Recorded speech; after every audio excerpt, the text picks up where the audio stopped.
বন্যায় ব্যাপক ক্ষতিগ্রস্ত চট্টগ্রামের বাঁশখালী, সাতকানিয়া, চন্দনাইশ সহ অনেক উপজেলার নিম্নাঞ্চল। পানি নামার পর ভেসে উঠেছে ক্ষতচিহ্ন। অনেক ঘরবাড়ি, সড়ক বিধ্বস্ত। ভেসে গেছে জমির ফসল, ক্ষেত খামার। কিভাবে ক্ষতি কাটিয়ে উঠবেন দুশ্চিন্তায় ক্ষতিগ্রস্তরা। আজ এলাকা পরিদর্শন করে পুনর্বাসনের আশ্বাস দিয়েছেন দুর্যোগ ব্যবস্থাপনা ও ত্রাণমন্ত্রী। সিলন টি রপ্তানিতে শীর্ষে।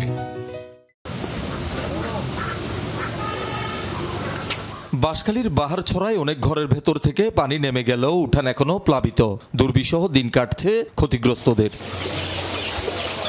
পাহাড়ি ঢল ও বন্যার পানিতে বিধ্বস্ত বেশিরভাগ মাটির ঘর। রান্নাবান্না, খাবার, বিশুদ্ধ পানি ও স্যানিটেশন সংকট চরমে।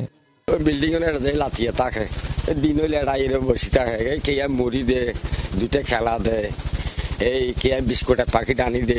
পানি নেমে গেছে কিন্তু ফুট কাদা ওখানে দেবাল সব পড়ে গেছে, কিন্তু আমার বেড়ার ঘর দিয়ে থাকি। গরমের দেড় মানে 1 লাখ মতো ধরো 3 ফুট মতো 3 ফুট আনার পরে মানে আমার দেবাল পড়ে গেছে। গোসালমির বাজার এদিকে একটা স্রোত গ্যাস আছে, এটা খনন করে বড় করতে হবে। এটা বড় করলে এটা পানি যায় না। পানি নামার পর স্পষ্ট বন্যার ক্ষতচিহ্ন। শুধু বসতঘর নয়, সড়ক, ফসলি জমি, লবণের মাঠ এবং মাছের ঘেরও ক্ষতিগ্রস্ত। ইঞ্জিল বাজে যাচ্ছে, হ্যাঁ, বড় বড় গর্ত হয়ে গেছে। ছোট ছোট গর্ত ছিল বন্যার আগে, এগুলা বন্যার পর এই গাড়ি, প্রাণের গাড়ি চলছে, এখন গর্তগুলা বড় আকার ধারণ করছে। ফজর ছিল, ফজরের মাছ নাই, কিছু চলে গেছে, দাম মাছ চলে গেছে। যারা কৃষি কাজ করে খায় ওদের অনেক ক্ষতি ছিল, এগুলো নষ্ট হয়ে গেছে। মাছের গায়ের নষ্ট হয়ে গেছে, আর যারা ফার্ম আছে মুরগির, ওটা তো নষ্ট হয়ে গেছে। ঘুরে দাঁড়াতে দ্রুত পুনর্বাসন জরুরি বলছেন দুর্গত এলাকার লোকজন। এখন আমাদের ধানগুলো চলে গেছে, আমরা সামনে কি খাবো? আমাদের যেগুলো মজুদ ছিল ওগুলো তো সব এসে চলে গেছে। প্রাণ আসছে ইনশাল্লাহ পাইছে, ইয়ার ফলে তো মানুষের গর্ত খেয়ে গড়ে দিতে পারবে না। সরকার তো এটা নজর দিতে হবে। খানা কিন্তু বরাবর ঠিক আছে ভাই, এখন তো ঘর বাড়িতে পাইতেছি না, কেবল গুম যাইবে আর আমার কোনো গুম নাই।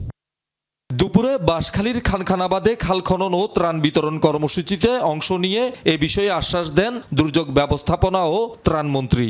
বলেছি যে অতি সত্বর একটা অ্যাসেসমেন্ট তৈরি করতে, যে কৃষিতে কি ক্ষতি হয়েছে, আমাদের মৎস্য ঘের কতটা ক্ষতিগ্রস্ত হয়েছে, কতগুলো মানুষের বাড়িঘর ক্ষতিগ্রস্ত হয়েছে, সবগুলোকে সরকার পুনর্বাসনের কর্মসূচির আওতায় নিয়ে আসবে। বাঁশখালীর মতো সাতকানিয়া উপজেলার বেশিরভাগ নিম্নাঞ্চল থেকেও পানি নেমে গেছে। তবে বসতঘর, ফসলি জমি, সড়ক সর্বত্র বন্যার ক্ষতচিহ্ন স্পষ্ট। গাছ বাগান প্রায় বাড়ির নিচে 27টা ধানটা লাগিয়ে আছে, এটা পানি উঠতে এটা ধান দিতে গিয়ে যেভাবে মানে ক্ষতিগ্রস্ত হয়েছে, আমরা সরকারিভাবে কোনো ওই ধরনের কোনো সহায়তা আমরা পাইনি। এমপি মহোদয় এবং সরকারের কাছে একটা আবেদন, আমাদের রাস্তাঘাট একটু সংস্কার করে দেয়, যাতে অবিলম্বে এখানে কার্যক্রম শুরু হয় উন্নয়নের রাস্তাঘাটের। এটাই আমাদের প্রত্যাশা। শহীদুল সুমন, যমুনা নিউজ, চট্টগ্রাম।